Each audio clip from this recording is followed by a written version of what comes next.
to Kansas, gateway to Oz. Under the rainbow, this is where it was.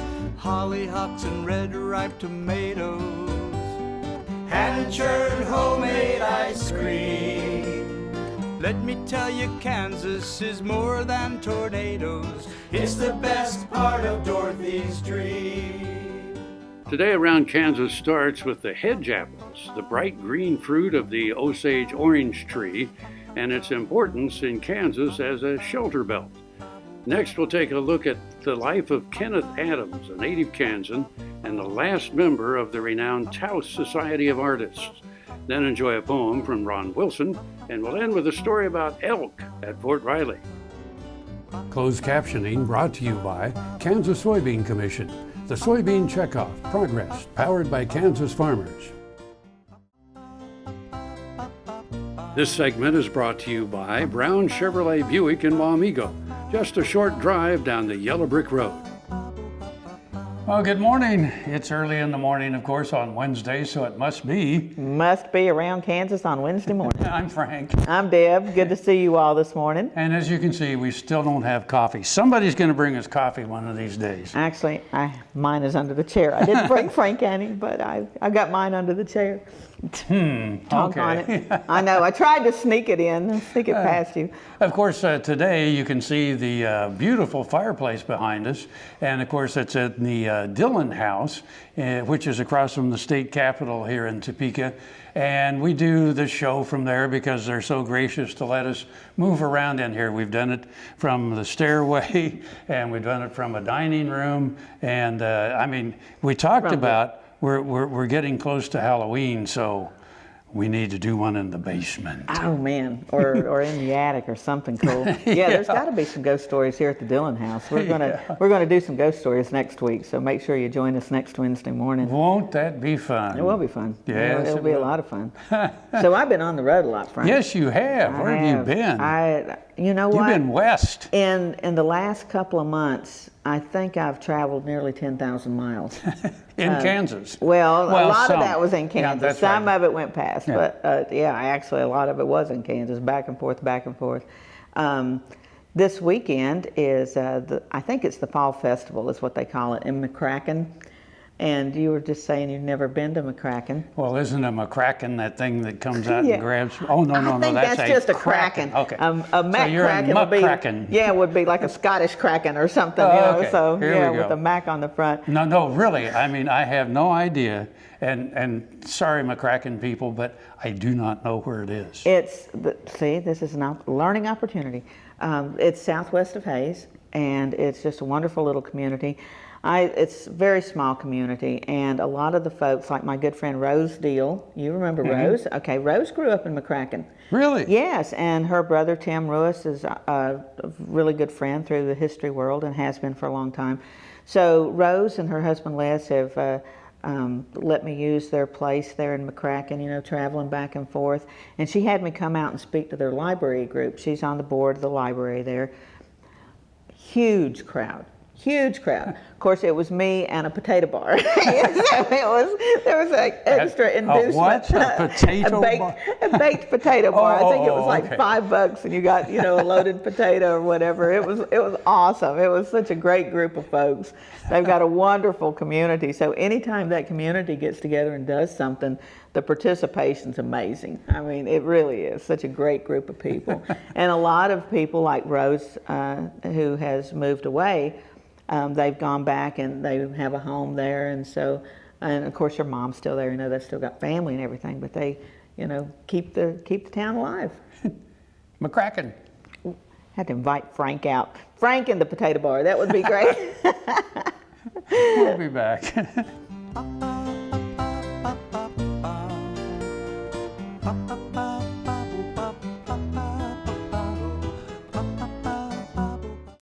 Buying a car shouldn't be this hard. And at Brown Chevrolet Buick in Wamego, it isn't.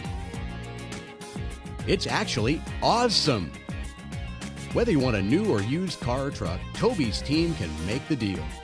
Even if you want to custom order a new car or truck, Toby's team can make the deal. See Toby's team at Brown Chevrolet Buick in Wamego. We're awesome. I'm a patient of Kansas Regenerative Medicine in Manhattan. I had stem cell therapy in my hips and my left knee.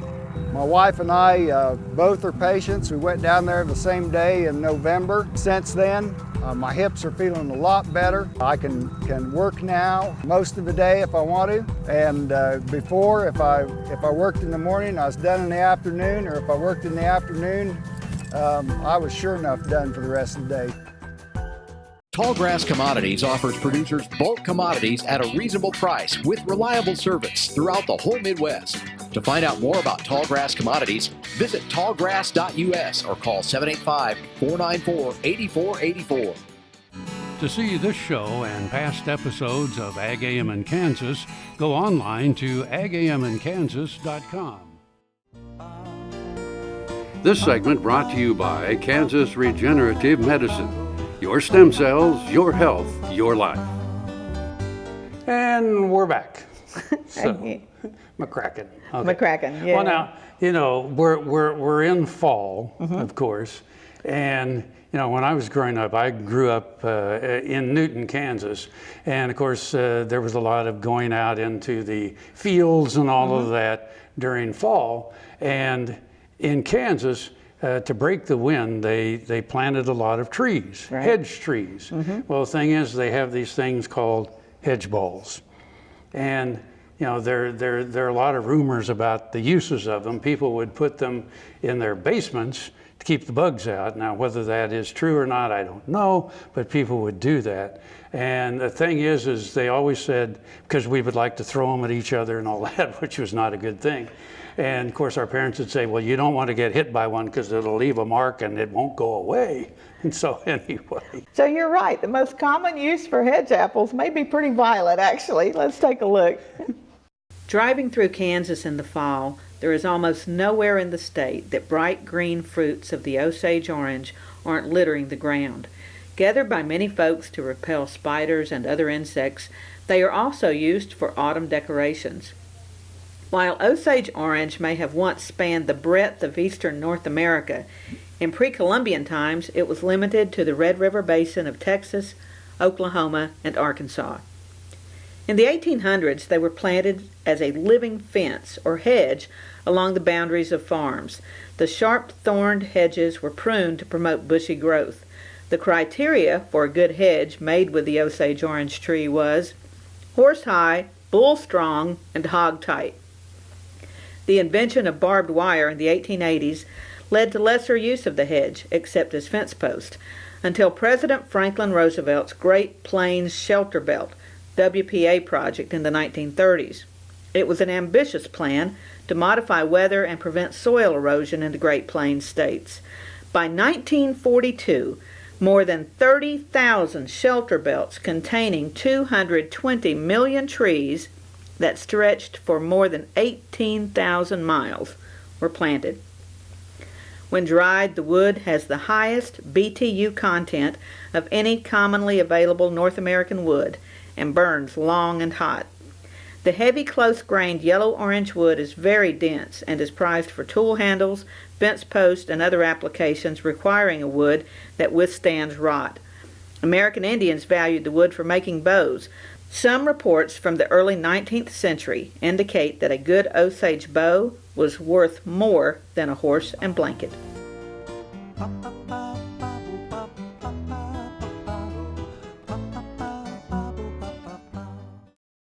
Next time you see a beautiful field of corn, reach out and thank the farmers who work tirelessly to raise corn for livestock feed, renewable fuels, and exports to feed a growing world population.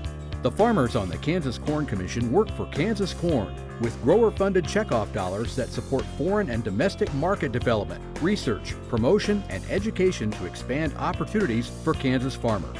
To learn more, visit kscorn.com. Here's another gardening tip with Annette Jackson from Jackson's Greenhouse. Fall is a great time to plant perennials, trees, shrubs, and bulbs. Root development occurs with the moist and cool soil conditions, which means better growth next year with less watering and maintenance. The use of mulch on all plantings helps protect from freezing, thawing, and drying out. Let Jackson's help with your next planting. Jackson's top quality fall bulbs for spring blooming have arrived. Always plant the best bulbs for bigger, better blooms. Jackson's Greenhouse has what you need today. Valley Vet Supply is devoted to providing information and professional quality products at reasonable prices. Valley Vet Supply. Around Kansas, brought to you by Santa Fe Trail Meats in Overbrook, or visit us online at sftmeats.com. And we're back again. If you live here and you really haven't been around Kansas a lot, we want to kind of educate you and maybe excite you to go exploring and go traveling.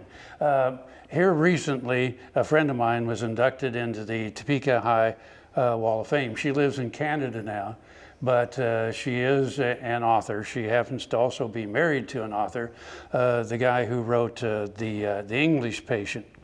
And thing is on her way into Topeka to receive the award, she stopped in Hiawatha, and she had never been to the Davis Memorial there, Davis Monument. Obviously, being a grave nut, one of my favorite places. Yeah. And at a reception we had for her, she talked about how magnificent it was and how it showed the various stages of Davis and his wife and the whole thing. And she was just fascinated by it, and the fact that it was so very lifelike. Of course, I think we've done a story on the Davis Monument. We might do it again. Sure. Because what she particularly noticed there was that they were so precisely carved because they were done in Italy. But the last one of him alone was not, because what had happened is he had run out of money.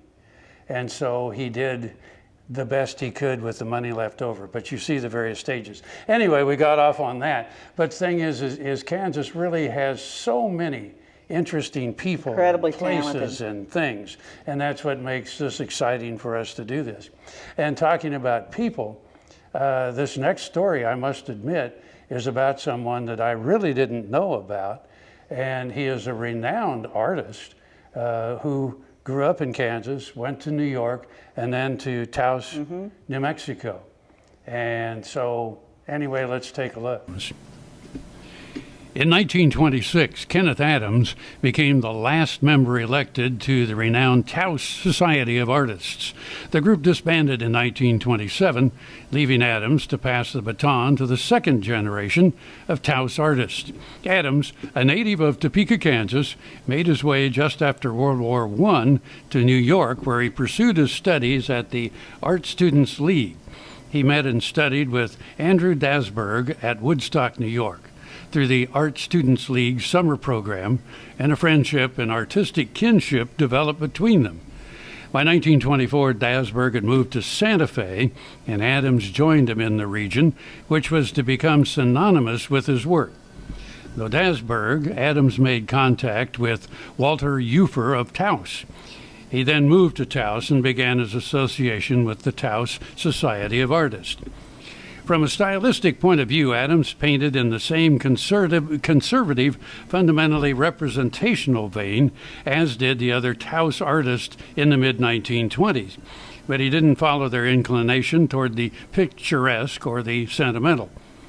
Adams was interested in probing the soul of his subjects, especially Hispanic men and women, through portraiture. His landscapes interpreted the land instead of merely remolding it. Adams' interest in painting nudes and florals, an interest which was to continue far beyond his Taos years, revealed his modernistic leanings. This less traditional work marks him as a pivotal figure between the founders of the Taos Society and the second generation of northern New Mexico artists who were largely sympathetic with the art movements then current in New York and in Europe. After 1940, Adams increasingly associated himself with Albuquerque rather than with Taos. He was a faculty member at both the University of New Mexico and Sandia School, now Sandia Prep. At the end of his life, Adams received the recognition which he enjoys today. He was elected an academician of the National Academy of Design in 1961. Several years later, he retired from the university faculty and was honored in 1964 with a large-scale retrospective of his work at UNM.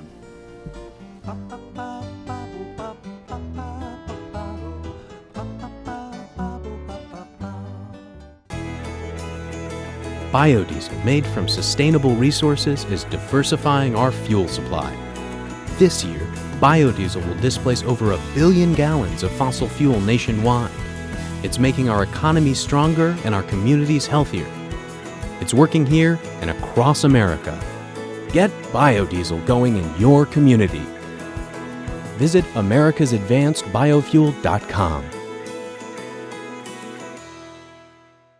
Soil is the life of a farm, and for 25 years, SureCrop Liquid Crop Nutrition has helped growers produce abundant quality crops while preserving and improving the soils they steward. SureCrop offers complete soil and plant analysis with cropping recommendations, delivery direct to your on-farm storage, and quality crop nutrition custom blended for your field. Choose SureCrop for the assurance of excellence for your soil. Call today or visit their website for more information.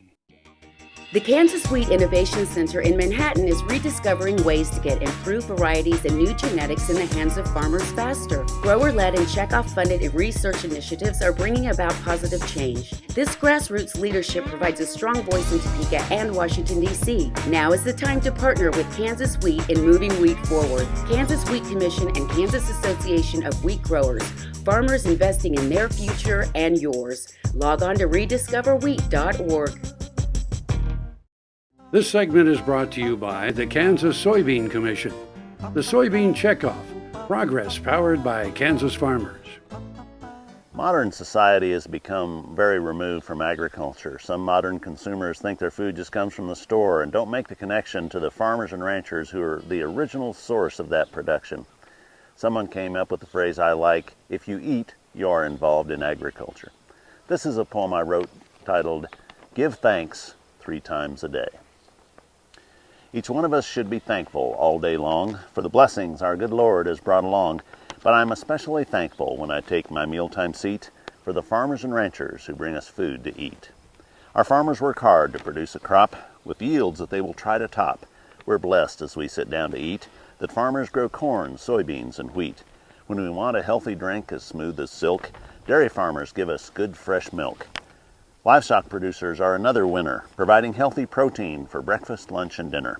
They help make lots of food that's great, like steaks, burgers, and bacon on our plate. So at mealtime, I bow my head for grace, while the thought of food puts a smile on my face.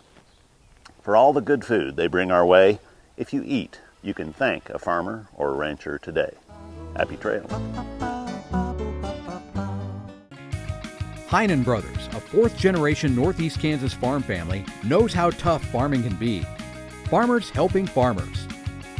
Heinen Brothers Ag, selling and servicing crop protection products, fertilizer, anhydrous ammonia, cover crops, quality aerial and ground application.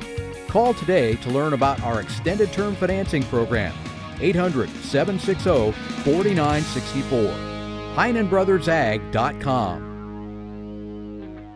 Kansas Farm Bureau, the voice of agriculture, represents grassroots agriculture. The state's largest and most powerful farm organization stands up for its members through leadership development, agriculture education, legal defense, environmental advocacy, farm safety, and risk management. Members also enjoy money-saving benefits. To join our organization today or to learn more, go to www.kfb.org